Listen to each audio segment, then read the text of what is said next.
Story number 1. The Woman in the Basement. I've always believed that a house holds the essence of its inhabitants. Memories linger in the walls, whispers echo through the hallways, and shadows dance in corners where light rarely touches. When I inherited the old Victorian house from my late aunt, I saw it as an opportunity to escape the chaos of city life and carve out a peaceful existence for myself. Little did I know, the house had its own secrets that would soon unravel in the most horrifying ways. The first few weeks were blissfully uneventful.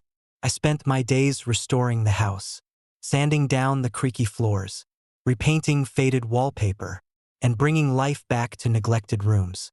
The basement, however, remained untouched, its door always closed, the lock old and rusty.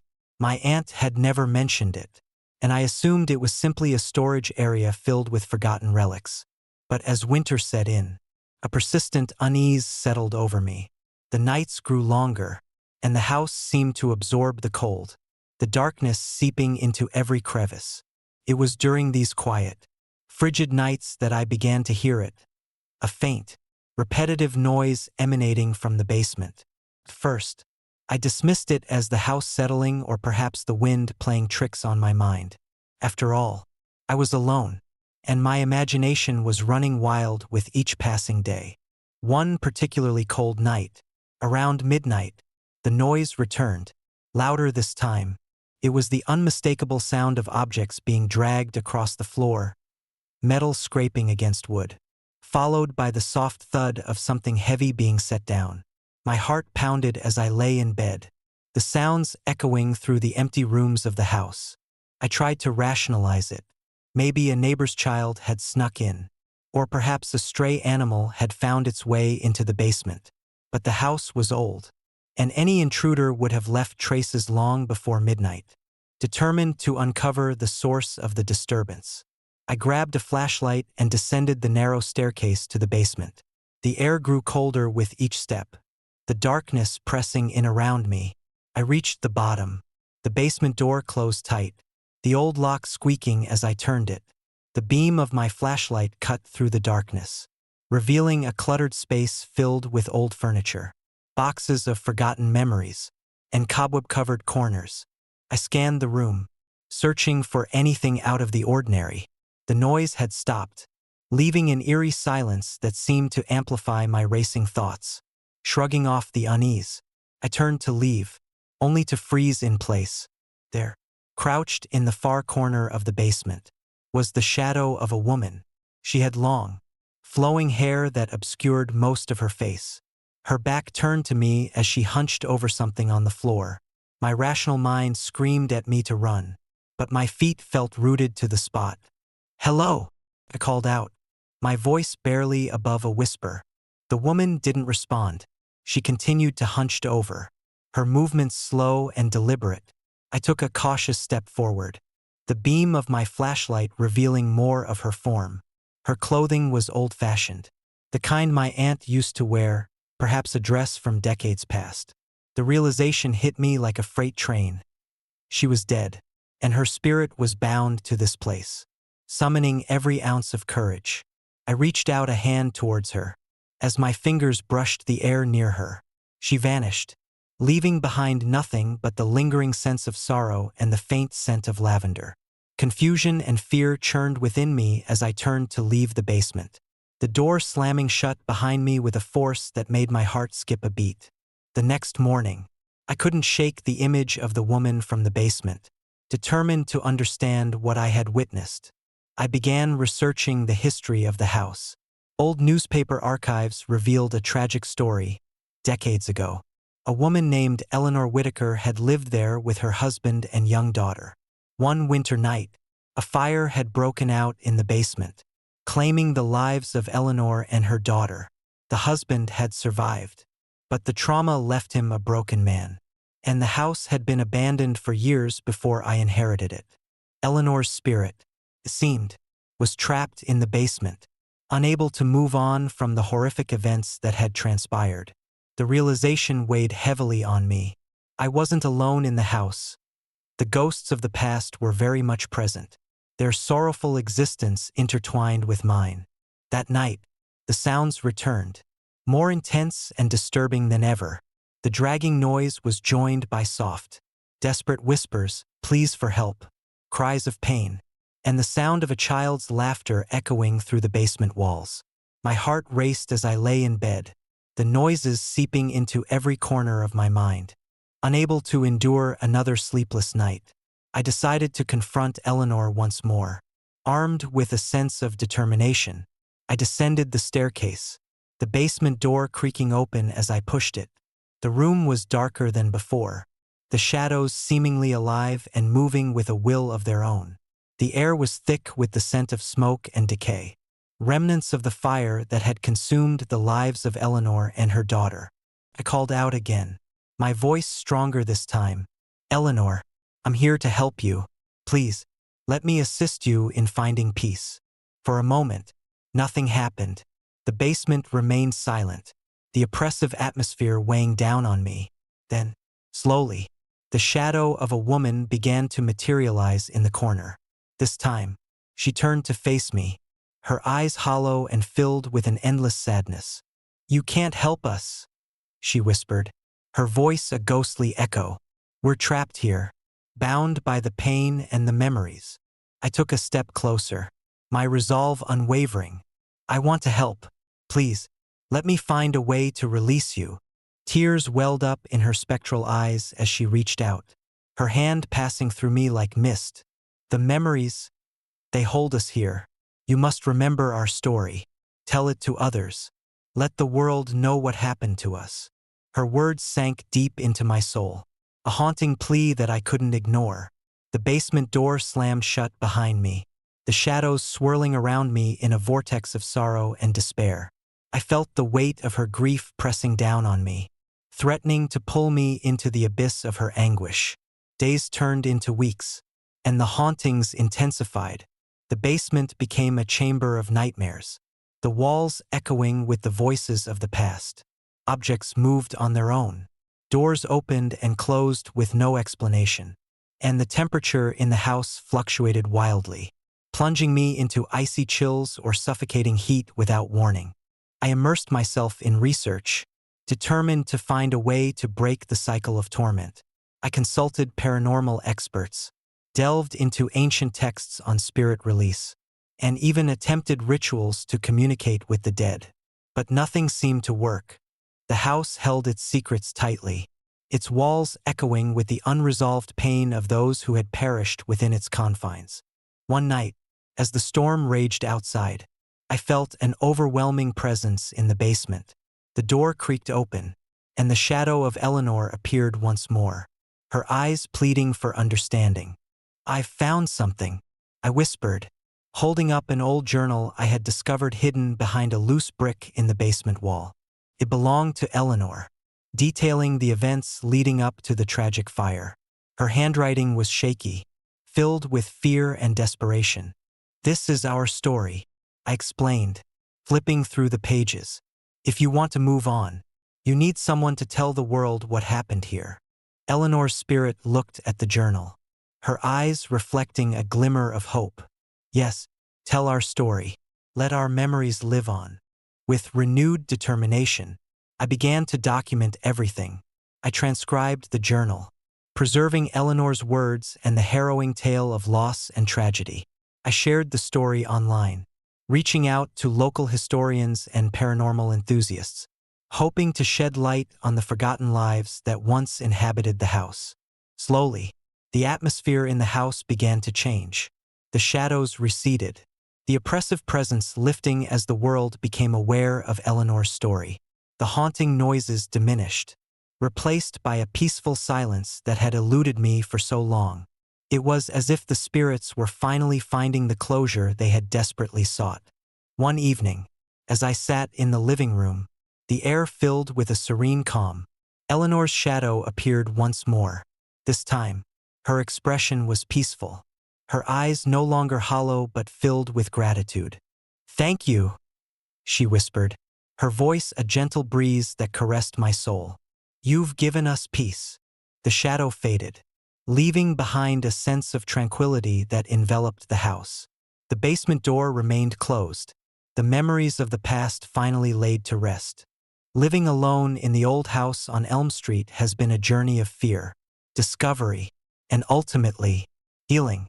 The experience taught me that some houses hold onto their pasts with a tenacity that can't be easily shaken off, and that empathy and understanding can bridge the gap between the living and the dead. Now, the house stands silent, its walls no longer echoing with the cries of the past but resonating with the peace that comes from finally letting go. I continue to live here, honoring the memory of Eleanor and her daughter, ensuring their story is never forgotten. The woman in the basement serves as a testament to the enduring power of compassion and the importance of remembering those who've been lost to time. It's a reminder that some spirits linger, not out of malice, but out of a desperate need to be remembered, to have their stories told so they can finally find peace. As I sit in the living room, watching the shadows lengthen with the setting sun, I feel a profound connection to the house and its history.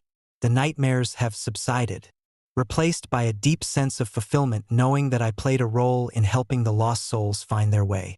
And in the quiet moments, I can still sense their presence not as harbingers of fear, but as silent guardians watching over the home that once held their lives. Story number 2. Breathing in the empty room.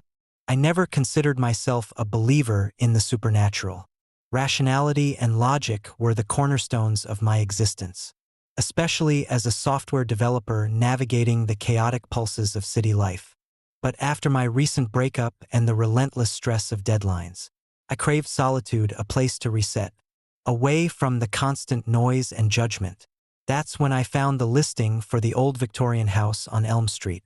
It was perfect, affordable, spacious, and nestled in a quiet neighborhood that seemed worlds away from my hectic routine.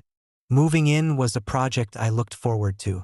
The house, with its creaky wooden floors and grand archways, had a charm that modern apartments lacked. I spent the first few days unpacking, painting walls, and arranging furniture, transforming the empty shells of rooms into a semblance of home. The living room became my sanctuary, adorned with bookshelves, a comfortable sofa, and, most notably, an antique television set that added a nostalgic touch. The first night was uneventful. I settled into my routine of coding late into the evening, the glow of the screen reflecting off my glasses. Exhausted, I eventually drifted off on the sofa, lulled by the warmth of a freshly brewed cup of coffee left beside me. But sleep was short-lived. Around 2:45 a.m., I was jolted awake by a soft, rhythmic breathing right beside me. At first, I thought it was my imagination, the product of too many late nights and not enough rest. I glanced to my left, half expecting to see a roommate or perhaps a stray animal that had sneaked into the house. But there was nothing, just the silent expanse of the living room, bathed in the dim light of the antique lamp. My heart raced as the breathing continued, steady and unnerving. I sat up, my mind scrambling for rational explanations. Maybe it was the house settling, or perhaps a draft causing the curtains to billow and mimic the sound. Determined to prove myself wrong, I swung my legs off the sofa and reached for the lamp to turn on a brighter light. As the room brightened, the breathing stopped abruptly. I stared into the quiet darkness, feeling a chill settle over me. Just my imagination, I whispered to myself, trying to quell the rising panic. I glanced around, noticing nothing out of the ordinary. The house was mine alone, or so I thought.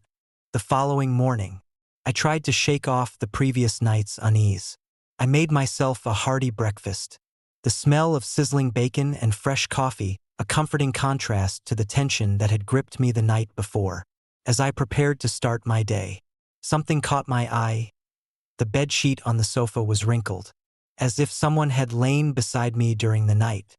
My heart skipped a beat. No roommate, I reminded myself, though a knot of fear tightened in my stomach. I stood up, walking over to the sofa, and ran my hand over the fabric. There were no visible signs of disturbance, no dents, no tears, Nothing to indicate anyone had been there. Puzzled, I continued with my morning routine, trying to dismiss the eerie occurrence as a figment of my stressed mind. But the strange feeling lingered.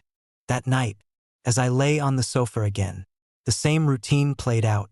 I worked late into the night, the house enveloped in silence save for the occasional hum of the refrigerator and the distant sounds of the city. By 3 a.m., exhaustion was pulling me into a restless sleep. It was then that the breathing began once more, soft, deliberate.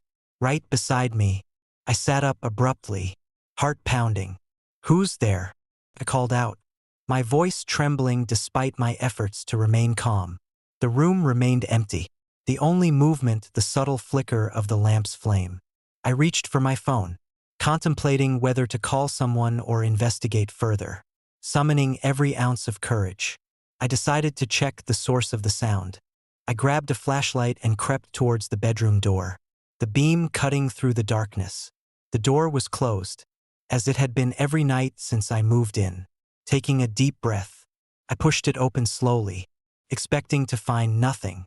The bedroom was empty, just as I had left it, the bed neatly made, clothes folded in the closet. No signs of anyone else being there. Relief washed over me, but it was quickly replaced by confusion. "What the hell is going on?" I muttered to myself, returning to the living room. As I settled back onto the sofa, I glanced at the antique television, half expecting to see anything moving on the screen, but it remained still, the static barely noticeable. The next morning, driven by a mix of fear and determination, I decided to set up a camera to monitor the living room during the night. If something or someone was responsible for the unexplained breathing sounds and the mysterious wrinkles in the bedsheet, I wanted to capture evidence. I set up my laptop on the coffee table, positioning it to have a clear view of the sofa and the adjacent hallway. That night, as the clock approached 3 a.m., I lay awake with the laptop recording, my senses heightened and every creak of the house magnified in my ears. At precisely 3 a.m., the breathing started again, just as I had experienced the night before. This time, I watched intently, heart racing, as a shadowy figure emerged from the hallway, moving slowly towards the sofa. The figure was tall, its form indistinct in the dim light, but I could make out the faint outline of long hair and a flowing dress that seemed to shimmer in the darkness. It stopped a few feet away from me, standing perfectly still, his back turned. The breathing intensified, filling the room with an oppressive weight. I held my breath, unable to move, as the figure raised a hand and gently placed it on the sofa beside me. The touch was cold, sending a shiver down my spine. For a moment, everything was still, the only sound my rapid breathing. Then, just as suddenly as it had appeared, the figure vanished, leaving behind only the lingering chill in the air. The next morning, I reviewed the footage, my hands trembling. There it was, the shadowy figure, moving with deliberate intent, the faint outline of a woman standing beside me. My heart sank as I watched the playback, realizing that whatever was haunting this house was real, and it was making its presence known in the most intimate way possible. Determined to uncover the truth, I delved into the history of the house. I visited the local library, scouring old newspapers and property records, trying to piece together any information about previous tenants or events that might explain the supernatural occurrences. What I found was unsettling. The house had a tragic past. Decades ago, it had been home to the Thompson family, a husband, wife, and their young daughter, Emily. One winter night, a devastating fire had broken out, claiming the lives of all three. The fire was ruled accidental, a faulty electrical wire igniting the dry wood. But neighbors spoke of strange occurrences before the tragedy: unexplained noises, flickering lights, and the lingering presence of a grieving mother and her child. The more I learned, the more I realized that the house was steeped in sorrow and loss. It was no wonder that the spirits of the Thompson family lingered, unable to move on from the nightmare that had consumed their lives. Armed with this knowledge, I decided to confront the spirits. Hoping to bring some closure to the restless souls that haunted my home, I prepared a simple ritual, inspired by the old practices I had read about, believing that acknowledging their presence and offering peace might help them find rest. That night, I lit candles around the living room, their soft glow casting long shadows on the walls. I placed a photograph of the Thompson family on the coffee table, along with flowers and a heartfelt note expressing my desire to help them move on. Taking a deep breath, I began to speak softly, my voice steady despite the fear that gnawed at me. I know you're here. I understand your pain, and I want to help you find peace. Please, let go of the past and move on. The room grew colder, the candles flickering as if stirred by an unseen breeze. The breathing started again, but this time, it was different, softer, more sorrowful. The shadowy figure appeared once more, standing beside the sofa, his back turned. I held my ground, continuing to speak. I am here to help. You don't have to be alone anymore. For a moment, nothing happened. Then, the figure slowly turned to face me. The face that emerged was hauntingly familiar, eyes filled with an unbearable sadness. "We are trapped," it whispered, the voice echoing in the silent room. "Help us remember." Tears welled up in my eyes as I reached out to touch the photograph, feeling a connection to the family that had once called this place home. "I will help you remember. I will make sure your story is told, so you can finally find peace." The air seemed to lighten, the oppressive presence lifting as the spirits began to fade, their sorrowful expressions softening into ones of gratitude. The breathing slowed, becoming a gentle sigh that filled the room with a sense of calm.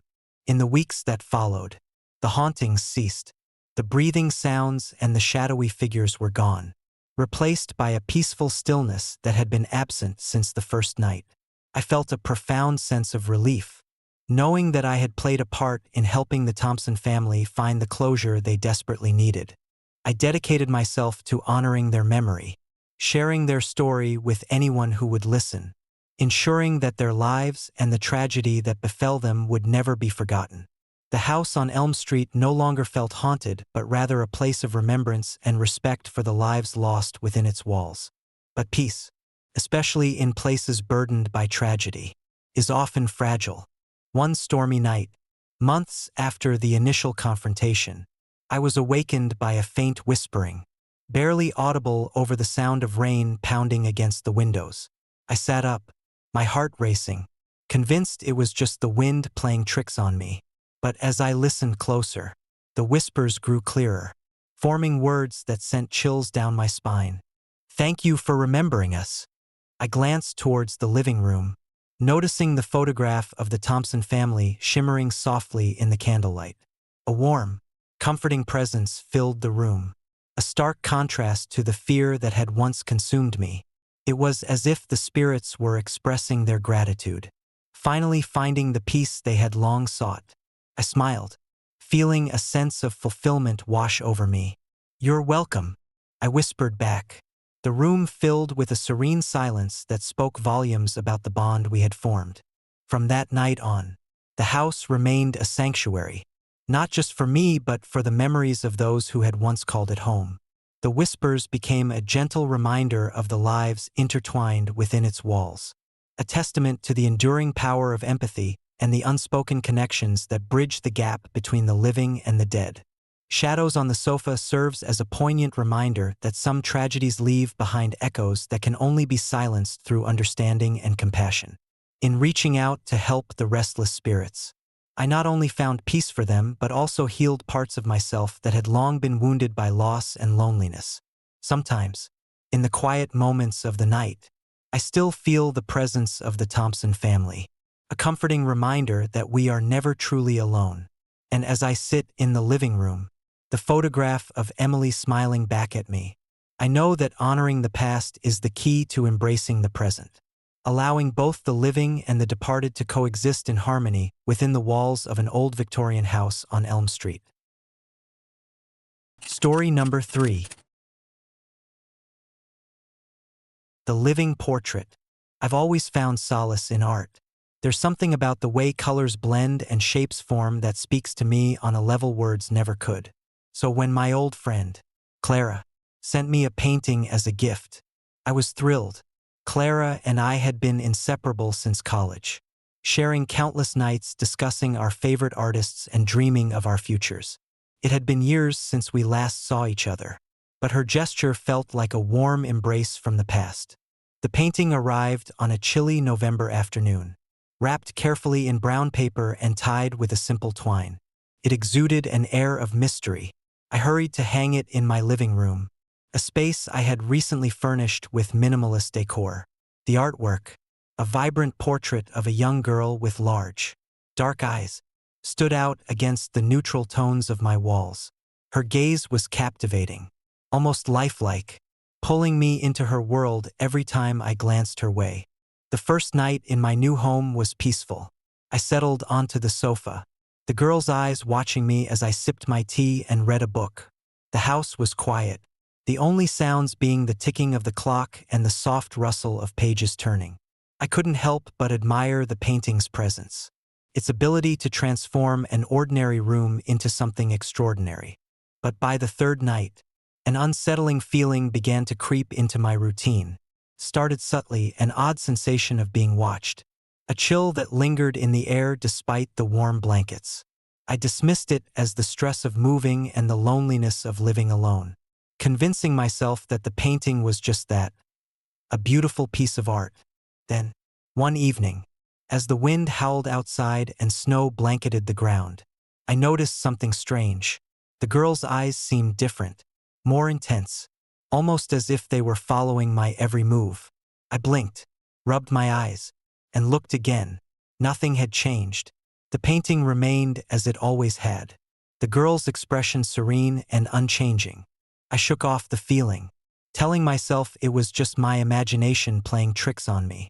But the sensation persisted, growing stronger with each passing night. It wasn't just the painting anymore. It felt like a presence, an unseen force watching over me, pulling me deeper into its silent gaze. Determined to prove to myself that there was nothing to fear, I decided to document the changes. I set up my phone on a tripod, recording the living room every night at the same time. The next morning, I eagerly reviewed the footage, hoping to find a logical explanation. What I saw made my blood run cold. At exactly 3 a.m., the room was bathed in moonlight, casting long shadows across the floor. The girl in the painting stood perfectly still, her eyes locked onto mine. But then, something inexplicable happened. The shadows began to move, creeping closer to the portrait. It was as if the darkness itself was reaching out, trying to bridge the gap between the painted world and reality. I watched in horror as the shadows coalesced into a dark figure, its form indistinct but undeniably menacing. It hovered near the painting, a silent sentinel in the dead of night. The girl's eyes followed every movement, her expression shifting subtly from calm to sorrowful, to something far more desperate. I replayed the video several times, each viewing deepening my unease. There was no logical explanation, no draft to move the shadows, no creature to alter the lighting. It was as if the painting had a life of its own, drawing me into a realm where the boundaries between art and reality blurred into darkness. Unable to sleep, I spent the night pacing the apartment, the girl's eyes burning into my consciousness. The house felt colder, the shadows longer, and the silence heavier. I couldn't escape the feeling that something, or someone, was trying to communicate, reaching out through the canvas that separated our worlds. By morning, I was exhausted and on edge. I decided to reach out to Clara, hoping she could shed some light on the mysterious gift. Her voice on the phone was warm, but when I described the painting's strange behavior, a note of worry crept into her tone. "I'm so sorry you're experiencing this," Clara said softly. "That painting wasn't just a gift. It's a connection to someone dear to me, a friend who passed away years ago. She loved painting and capturing emotions in her art. I thought you'd appreciate it, but I didn't realize it would affect you this way." She paused, then continued, "If you're feeling uncomfortable, you should return it. I didn't anticipate it would be so intense. I thanked her and hung up, the weight of her words sinking in. Clara's friend, who exactly was she? The painting's origins were murky, and I had no way of knowing more about the artist or the girl she had painted. The night's encounters left me with more questions than answers. That night, sleep eluded me once again. I sat on the sofa, staring at the painting, the girl's eyes meeting mine with an intensity that seemed to pierce my very soul. The room was silent, the only sound the faint ticking of the clock on the wall. I tried to focus on my breathing, to calm the rising panic, but the feeling of being watched was overwhelming. Suddenly, the air grew thick, heavy with an unspoken presence. The shadows in the room began to shift, creeping along the edges like living entities. The girl's eyes glowed brighter, their darkness deepening into something almost black. Void-like, I felt a cold sweat break out on my skin as the room darkened further, the shadows swallowing the light. I reached out, touching the frame of the painting, hoping to ground myself. My fingers brushed the cool wood, and a jolt of electricity shot through me. The room seemed to dissolve around me, the boundaries between the painting and reality melting into a swirling vortex of darkness and light. I was no longer in my living room. Instead, I found myself standing in a vast, empty space, the ground beneath my feet cold and barren. The girl from the painting stood before me, her eyes now fully alive, shimmering with an otherworldly light. "Why are you here?" I asked, my voice trembling. She didn't respond with words. Instead, her eyes conveyed a torrent of emotions: sorrow, longing, fear. Images flashed before my eyes, scenes of her life, moments of joy and pain, culminating in a tragic end that left her spirit restless. "I'm trapped," her eyes seemed to say. "Please, help me find peace." I reached out again, desperation driving my actions. "How can I help you?" Her gaze softened, and the shadows around us began to dissipate, the oppressive darkness lifting as a sense of calm washed over the space. The girl smiled, a tear rolling down her cheek, before her form began to fade, merging back into the painting's canvas. I found myself back in my living room, the first light of dawn streaming through the windows. The painting hung silently on the wall, the girl's eyes now peaceful, their intensity gone.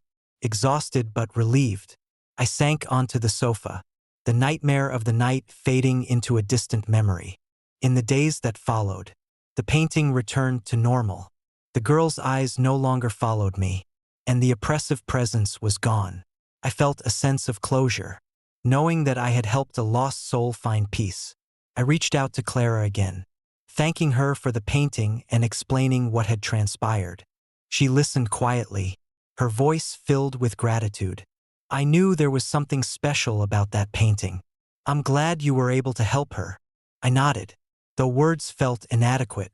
The experience had changed me, deepening my appreciation for the mysteries that art can hold and the connections that transcend the physical world.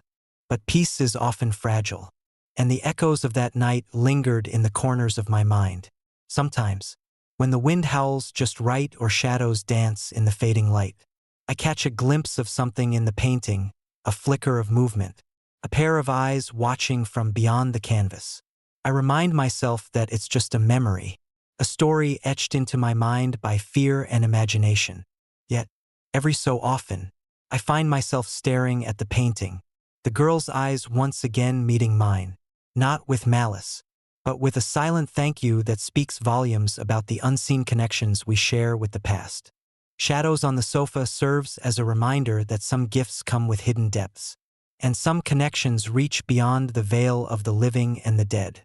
It's a testament to the power of empathy and the unspoken bonds that tie us to those who came before us, waiting patiently for someone to see, to understand, and to help them find their way home. Story number 4. Whispers at 3. I've always considered myself a rational person, a software engineer by day, a voracious reader by night. When I moved into the old rental house on Maple Street, I thought it was the perfect retreat from the chaos of city life.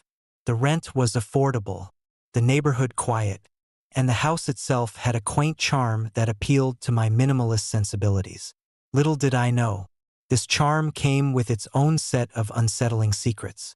The first few weeks were uneventful.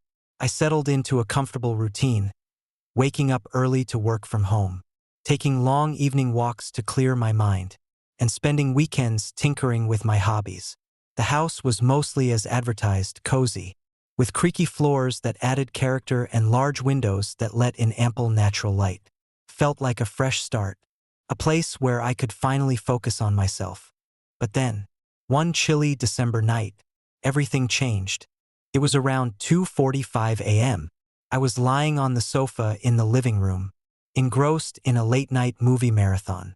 The house was silent except for the occasional gust of wind rattling the windows and the soft hum of my laptop. The clock on the wall displayed 3 a.m. in bright red digits. At exactly 3 a.m., I heard it, the distinct sound of the bedroom door creaking open.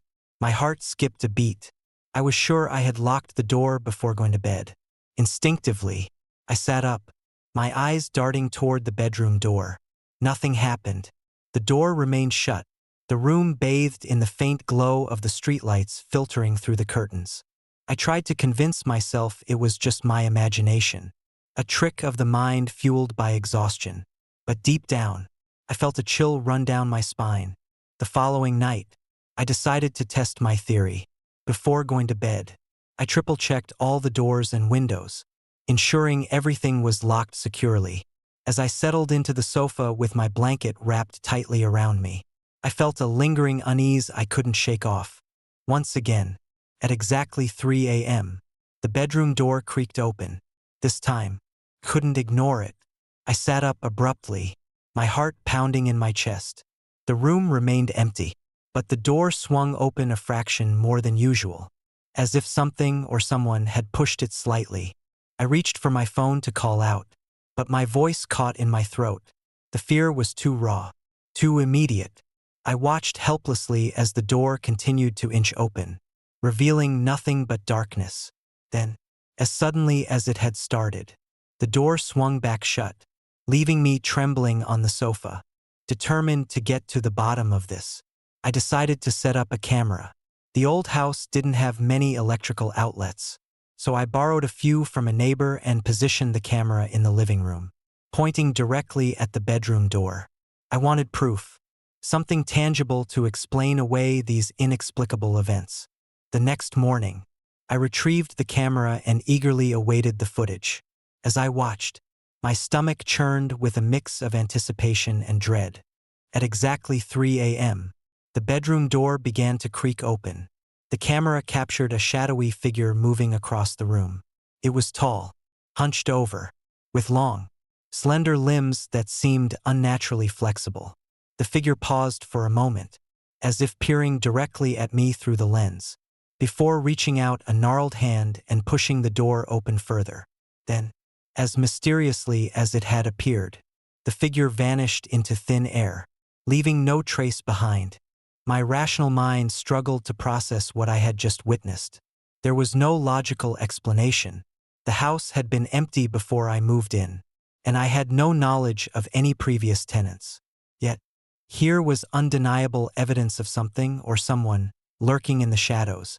I spent the next few nights on edge, unable to shake the feeling of being watched. Each night at 3 a.m., I would lie awake, anticipating the inevitable creak of the bedroom door. My sleep became fragmented, haunted by nightmares of the shadowy figure and its cold, empty gaze. Desperate for answers, I reached out to a local paranormal investigator, hoping to shed some light on the situation. When he arrived, his skeptical demeanor didn't quite mask the curiosity in his eyes. He spent hours inspecting the house, running through the rooms, and analyzing the camera footage I had captured. It's definitely not a trick of the light or any common household animal, he concluded after a thorough examination. There's something supernatural at play here. We delved into the history of the house, uncovering a tragic story that dated back decades. The original owner, a recluse named Evelyn Harper, had disappeared mysteriously one winter night. Some believed she was the victim of foul play, while others whispered about darker, unexplained phenomena. No one had ever found her, and the house had remained vacant ever since. Armed with this new information, we decided to perform a séance in the hopes of communicating with whatever entity was haunting the house. The evening was cold, the wind howling outside as we gathered in the living room. Candles flickered, casting eerie shadows on the walls as we began to call out to Evelyn. At first, nothing happened. The air felt thick, heavy with anticipation. Then, as we chanted softly, the temperature in the room plummeted. My breath became visible, and the candle's flames danced erratically. Suddenly, the room was filled with a low, mournful wail, echoing through the house. The room grew dark, save for the dim light from the candles. I felt a presence, a weight pressing down on me, making it difficult to breathe. Then, a whisper echoed in my mind. "Thank you for helping us find peace." The séance ended abruptly, the air returning to normal as if nothing had happened. We sat in stunned silence, the weight of the encounter settling over us. It was clear that Evelyn Harper and possibly others were trapped within the walls of the old house, seeking release from their eternal confinement. Determined to help the restless spirits, we researched rituals and methods to lay them to rest. We discovered that, in order to free them, we needed to acknowledge their existence, honor their memories, and help them find closure. One stormy night, we gathered again in the living room, this time with symbols of remembrance, photographs, personal items, and heartfelt messages addressed to Evelyn and the other lost souls. We spoke from the heart, offering our apologies for intruding and our desire to help them move on. As we performed the ritual, the atmosphere in the house shifted. The oppressive presence began to lift, replaced by a sense of calm and peace. The shadows receded, and the air warmed, as if a heavy burden had been lifted from the house. Then, at exactly 3 a.m., the bedroom door creaked open one final time. This time, there was no figure, no shadowy presence, just the gentle sway of the door. As if in gratitude, the room felt lighter, the tension dissolved, leaving behind a peaceful silence. In the weeks that followed, the hauntings ceased. The nights became tranquil, free from the fear of being watched. The house felt like a true home, no longer haunted by the ghosts of the past. I continued to live there, honoring the memories of Evelyn Harper and the others, ensuring their stories were never forgotten. But sometimes, late at night, when the wind howls just right, I can still feel a presence in the house, a reminder that some souls linger, waiting for someone to listen, to help them find their way. And I've learned that while we can't always explain the inexplicable, offering compassion and understanding can sometimes bridge the gap between the living and the dead. The old house on Maple Street stands as a testament to the power of empathy and the importance of acknowledging the unseen. It's a place where shadows once moved through cracks in doors, and voices whispered in the dark. Now, it's a home filled with peace and memories, a sanctuary for both the living and the departed. And as I sit on the sofa, watching the world go by through the large windows, I'm reminded that sometimes, the most profound connections are the ones that transcend the boundaries of life and death. In the quiet moments, when the world is still, I feel a gentle presence, a silent thank you for helping them find peace. Shadow through the cracks serves as a reminder that our homes hold more than just our belongings. They hold our stories, our memories, and sometimes, the echoes of those who came before us. And in extending our compassion to the unseen, we not only help others find peace but also heal our own lingering fears. Story number 5. Shadows on the sofa. I never believed in ghosts. Like most people, I thought stories of restless spirits and haunted houses were just that, stories. But standing alone in my small apartment one chilly November night, I was beginning to question everything I thought I knew. It was my first night alone in the new place. After months of a toxic job and an even more toxic relationship, I had decided to make a fresh start. The apartment was modest, nestled in an old building downtown, with hardwood floors that creaked underfoot and large windows that offered a panoramic view of the city lights. It was perfect, or so I thought. The move had been exhausting, boxes piled up everywhere, and the smell of fresh paint still lingered in the air. I spent most of the day unpacking, organizing my belongings, and trying to make the space feel like home. By evening, I was ready to relax. I grabbed a bottle of wine, settled onto the sofa, and turned on the TV, content to unwind after a long day. The first few hours were uneventful. I watched my favorite shows, the glow of the screen casting a warm light across the room. The apartment felt quiet, peaceful. But as the night deepened and the city outside grew silent, an unsettling feeling began to creep over me. Maybe it was the exhaustion, or perhaps the eerie stillness of the empty apartment. But I felt like I was being watched. Just as I was drifting into a light doze, a sudden noise jolted me awake. It was a soft rustling sound, like fabric brushing against wood.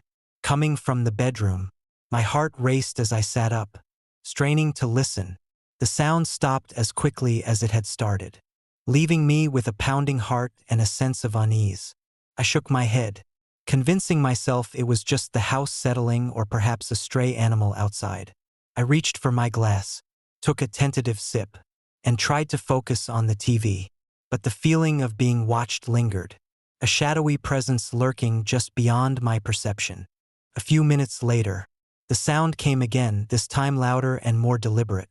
It was unmistakably footsteps, slow and measured, moving across the living room floor. My breath caught in my throat as I turned toward the sound, eyes wide with fear. There, in the dim light of the TV, I saw her. A woman with long, flowing hair stood at the far end of the sofa.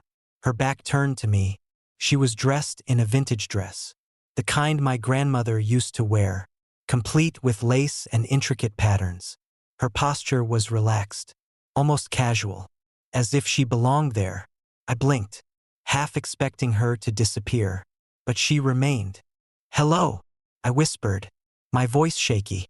She didn't respond. Instead, she continued to sit there, unmoving, her presence both calming and terrifying. I reached for the remote, my hand trembling, and turned on the overhead lights. The room was suddenly flooded with brightness, and the woman vanished.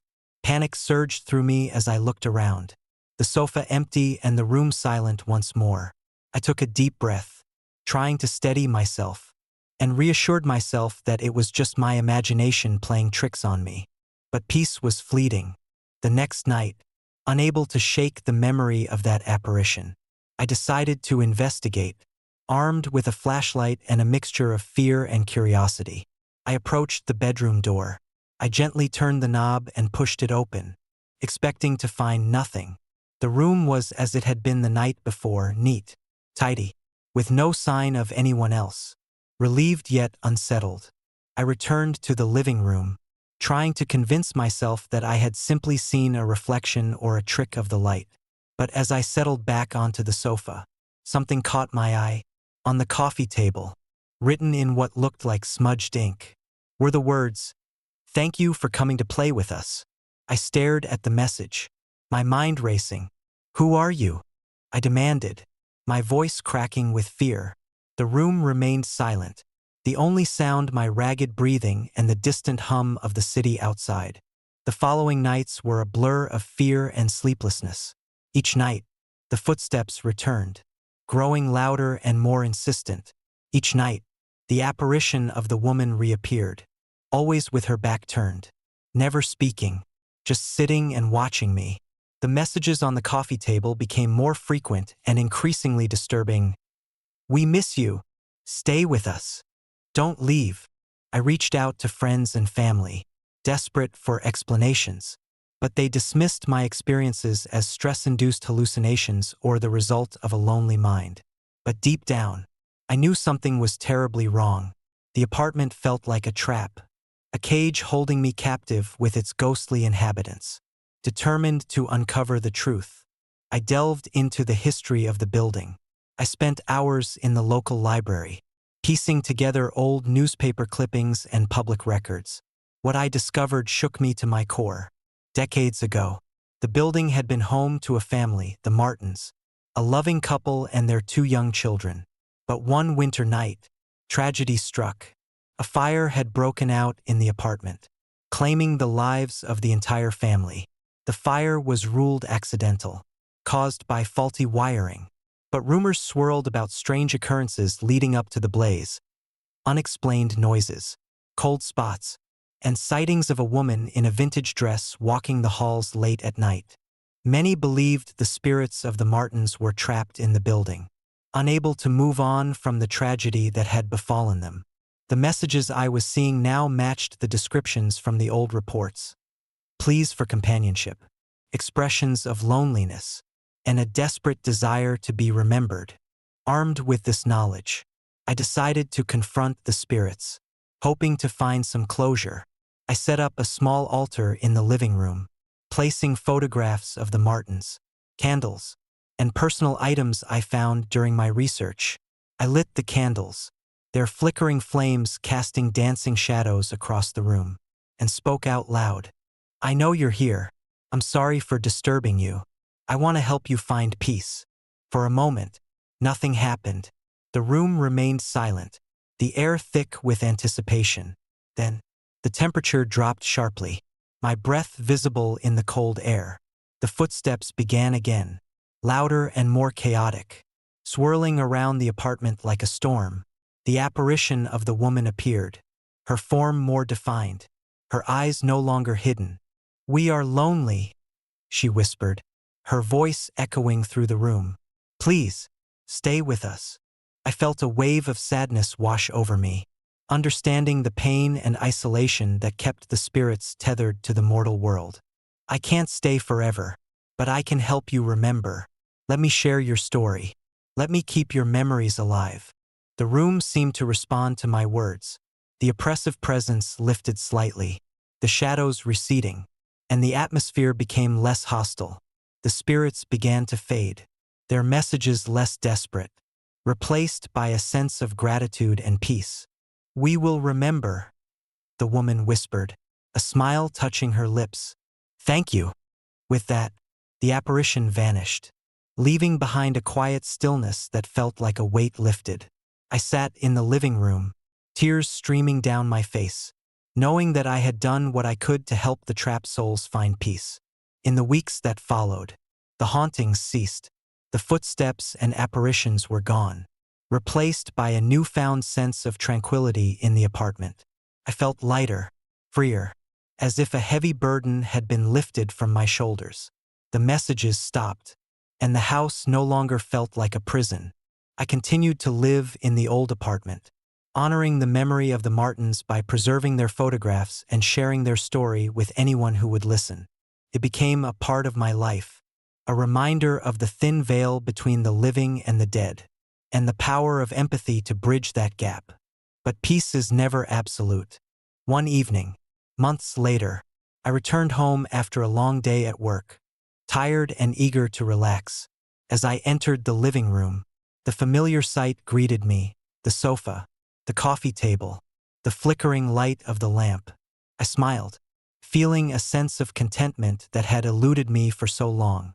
I sat down on the sofa, picked up my book, and began to read. The room was quiet, the only sounds the occasional crackle of the fireplace and the soft hum of the city outside. But then, I heard it, a faint giggle, just like the one from that first night. I froze, heart pounding. As the sound grew louder, more distinct, I looked around, seeing nothing out of place. The apartment was as it always had been: clean, orderly, silent. I shook my head, trying to dismiss the noise as a trick of my exhausted mind. But then, the lamp flickered, casting unsettling shadows across the room. I glanced up, and there she was, the apparition of the woman in the vintage dress, standing at the edge of the living room, her back turned to me. The same sorrowful eyes glowed beneath her long hair, watching me with an intensity that made my blood run cold. "Not again," I whispered, tears welling up in my eyes. "Please, leave me alone." But she didn't move.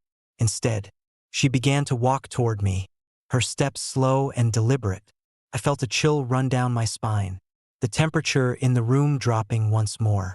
The messages and pleas had resurfaced, but now they were tinged with desperation and anger.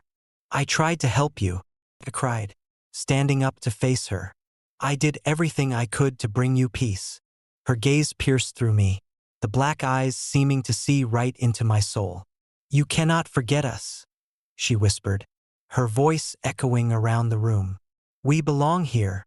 I backed away, tripping over my own feet, and fell to the floor.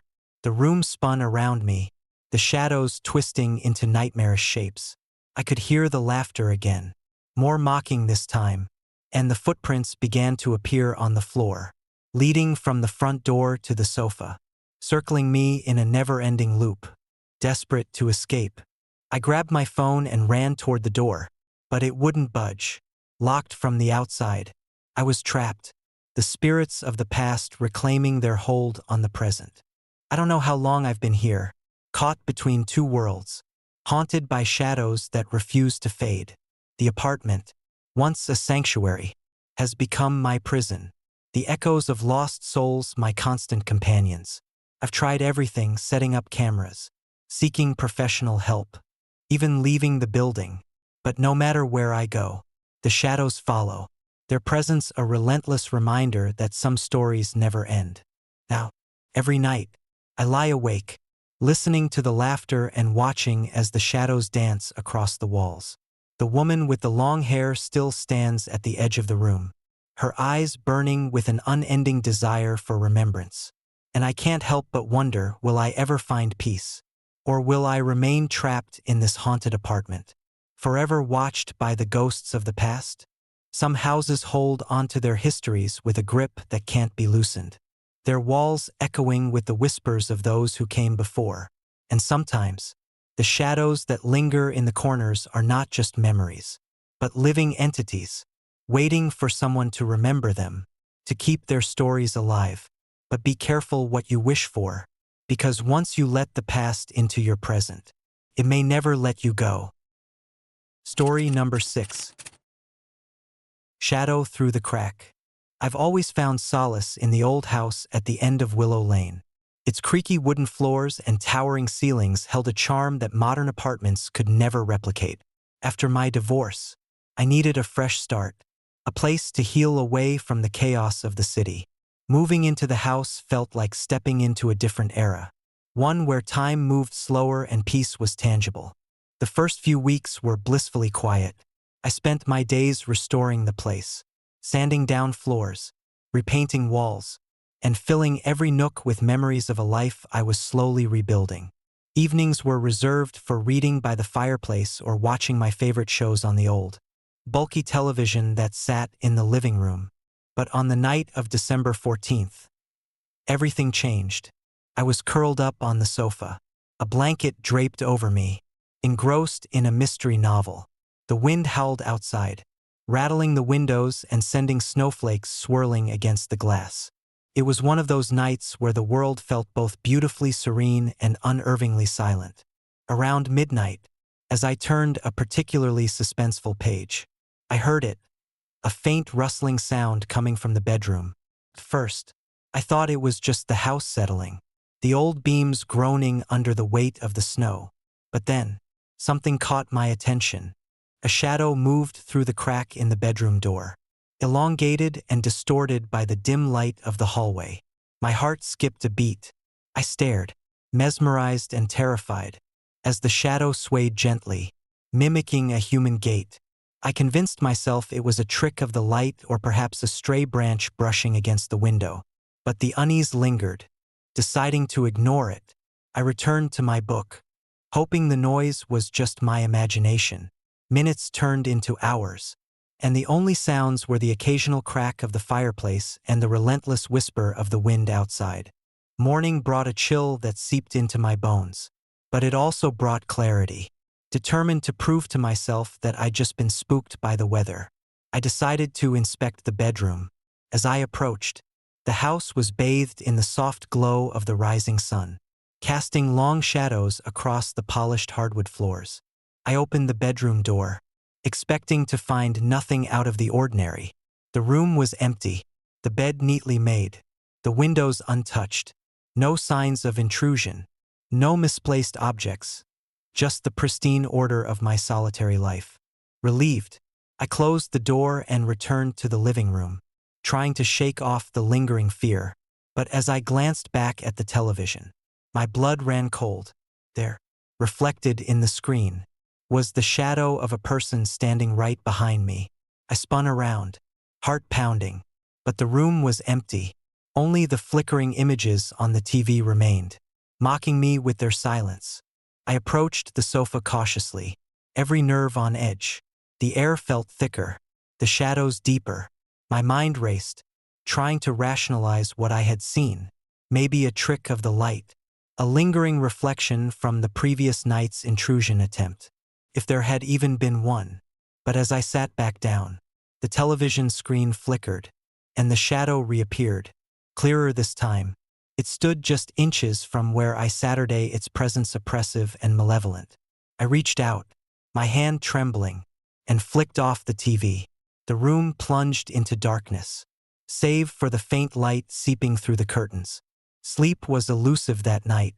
Every creak of the house, every gust of wind, amplified my anxiety. I lay awake, staring at the ceiling, wondering if I'd imagined the entire encounter. The thought of being watched alone in my home was more unsettling than any ghost story I'd ever heard. Hours later, a loud thud echoed through the house, jolting me upright. My heart raced as I grabbed my flashlight and cautiously made my way to the living room. The beam cut through the darkness, illuminating the room in stark contrast. Everything seemed in place, no signs of a break-in, no displaced furniture. But then I noticed it. The floor near the sofa was marred by deep, muddy footprints. They led from the living room, up the hallway, and disappeared into the bedroom. My mind raced, struggling to connect the dots. If the house was secure, who could have entered? And why were there footprints? Gathering my courage, I followed the trail back to the bedroom. The door was ajar, swaying gently in the draft. I pushed it open, the hinges creaking loudly in the silent house. The room was as I had left it, neat and untouched. No signs of forced entry, no evidence of anyone else being there. Confused and terrified, I returned to the living room, my flashlight trembling in my hand. The footprints were still there, a stark reminder that something or someone had been in my home. My mind refused to accept that I was alone, that the house was haunted only by the memories of my past. Days turned into weeks, and the incidents became more frequent. Each night, I'd hear noises, soft footsteps, whispers carried by the wind, and the occasional, chilling giggle that echoed through the halls. The footprints appeared regularly, leading from one room to another, always fresh, always inexplicable. I tried everything to dispel the fear, rearranging furniture, sealing windows and doors more tightly, even installing security cameras. But the shadows persisted, lurking in the corners of my vision, watching me with unseen eyes. The house, once a sanctuary, had become a prison of my own making, haunted by a presence I couldn't see or understand. One particularly cold night, I sat huddled by the fireplace, the warmth doing little to comfort me.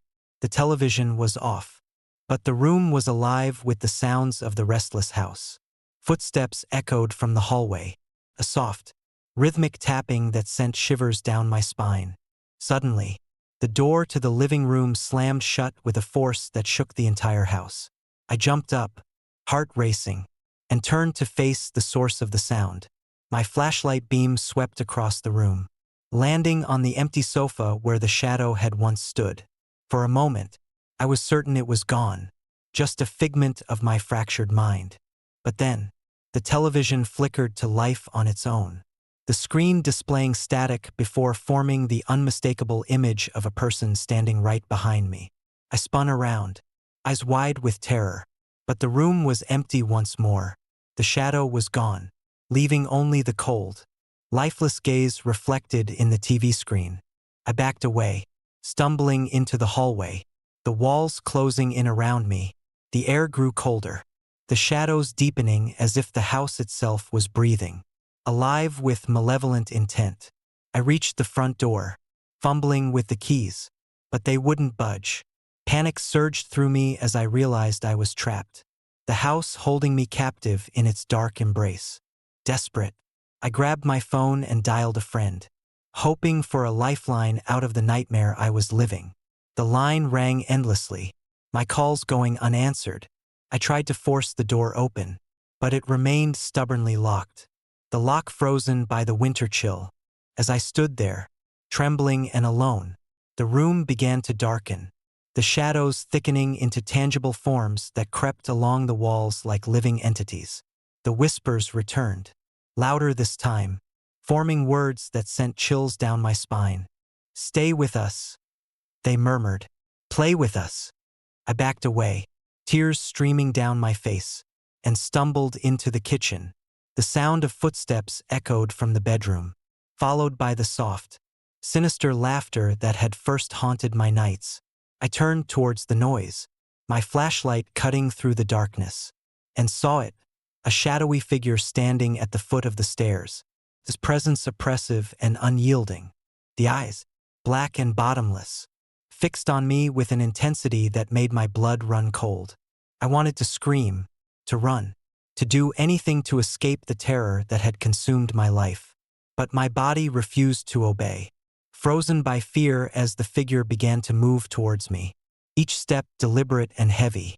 I reached out, trying to find a way out, but the house seemed to twist and warp around me, the walls closing in, the floors shifting beneath my feet. The shadow loomed closer, its form becoming more defined, more menacing with each passing second. In a final act of desperation, I grabbed a heavy lamp from the table and swung it at the figure, the impact sending it reeling back into the shadows. The room fell silent, the oppressive presence momentarily abated. But the fear remained, an ever-present reminder of the darkness that lurked within my home. I didn't wait another night, packing my belongings in a frantic rush. I fled the house, not daring to look back. The snow had stopped, the moon hidden behind thick clouds, but the memory of those black eyes and the relentless shadow stayed with me, a scar that would never fade. Now, I live far away, in a bustling city where the sounds of the night are drowned out by traffic and the constant hum of life. But sometimes, when I'm alone in my apartment, I catch a glimpse of something out of the corner of my eye, a shadow moving just beyond my vision, a reminder that some houses hold onto their secrets tightly, and some shadows never truly disappear. I tell myself it was just a nightmare, a product of my stressed mind. But deep down, I know the truth. The old house on Willow Lane still stands, its windows dark and silent, its shadows waiting for the next soul brave or foolish enough to call it home. And I can't help but wonder if, somewhere in the dead of night, those black eyes are still watching, waiting for someone else to cross their path. Story number 7. Whispers in the Walls. I never believed in ghosts, like most college students. I thought stories of restless spirits and haunted apartments were nothing more than elaborate urban legends meant to scare freshmen. That was until the night I moved into my new place. I had just started my junior year at the university, majoring in literature, which ironically meant I was more interested in reading about the supernatural than believing in it. My apartment was a small, one-bedroom unit in an old building that had seen better days. The rent was cheap, and the location was perfect, close enough to campus, yet secluded enough to provide the solitude I craved for studying. The first week was uneventful. I settled into my routine, attending classes, hitting the library, and returning to my quiet apartment to study and relax. The building was old, its halls echoing with every step, but I didn't mind. It had a certain charm, a nostalgic feel that made it feel like home. But everything changed on my first night alone. It was a cold December evening, the kind where the wind howls through the trees and the snow piles up in drifts against the windows. I was hunched over my desk in the living room, textbooks and notes scattered around me, trying to finish an essay due the next morning. The room was dimly lit by a single lamp, casting long shadows that danced on the walls. As I scribbled down a reference, I heard it, a soft, childlike giggle echoing from the adjacent room. I froze, my pen hovering over the paper. It sounded innocent enough, like the laughter of kids playing outside. But there was something unsettling about it. I glanced around, seeing no one. My roommate had moved out weeks ago, and I didn't have any visitors.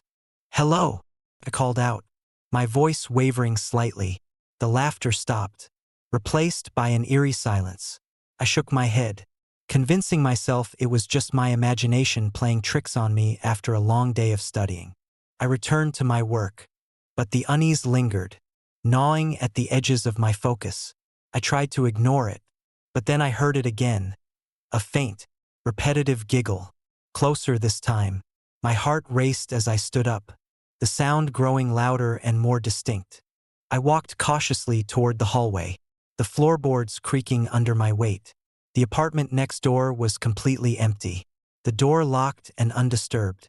I fumbled for my keys, my hands shaking as I inserted them into the lock. The door opened with a reluctant creak, revealing an empty room bathed in the soft glow of moonlight filtering through the window. Nothing was out of place, no signs of intrusion, no broken furniture. I stepped inside, calling out again. "Hello!" Silence. I closed the door, feeling a chill run down my spine. As I turned to leave, I noticed something on my desk, a small piece of paper, scribbled in messy handwriting. "Thank you for coming to play with us." My blood ran cold. I stared at the note, my mind racing to make sense of it. There was no one else in the apartment, no friends over, nothing to explain the message. I picked up the paper, examining it closely. The ink was smudged, as if someone had written it in a hurry. I placed the note back on the desk and tried to calm myself. "It's just a prank," I muttered, though I didn't feel any joking. My eyes darted around the room, searching for any hidden cameras or prank devices. But there was nothing, just the stillness of the empty space. That night, sleep eluded me. Every creak and groan of the old building felt amplified. Every shadow seemed to move just out of the corner of my eye. I lay in bed, listening to the silence, waiting for something else to happen. But nothing did. The only sound was my own shallow breathing, echoing in the darkness. The next morning, I tried to brush off the previous night's events as a nightmare. But as I made my way to the kitchen, I noticed something strange. On the floor, near the doorway to the living room, were small, muddy footprints. They were too large to be mine, too neat to be an animal's. They led from the living room to the bathroom, stopping abruptly. I followed the trail, my heart pounding in my chest. In the bathroom, the mirror was covered in frost, despite the radiator being on full blast.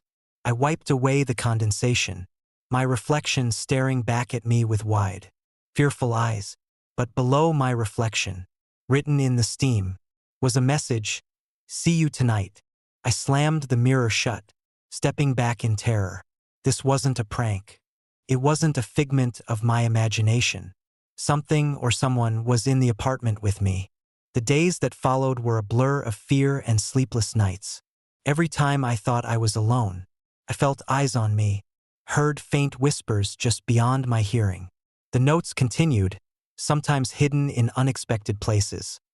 Under my pillow, taped to the back of a door, written in condensation on the windows. I started researching the building, digging into its history in hopes of finding some explanation. What I discovered only deepened the mystery. The apartment had a dark past, a former tenant who had died under suspicious circumstances, leaving behind no trace but a lingering presence that locals whispered about in hushed tones. They called it the Watcher, a spirit that sought companionship, forever trapped in the walls of the old building. I didn't believe in such things, but the evidence was undeniable. The footprints, the notes, the feeling of being watched, they all pointed to something beyond the natural. One night, determined to confront whatever was haunting me, I decided to stay awake and document everything. I set up my phone to record. Hoping to catch something on video, I sat at my desk, eyes wide open, heart pounding in anticipation. At midnight, the room grew cold, the temperature dropping suddenly despite the heater's efforts. My breath became visible, hanging in the air like icy crystals. The familiar giggle echoed through the apartment, sending a shiver down my spine. I turned on the phone, scanning the room with the flashlight, and there it was, a shadowy figure standing in the corner.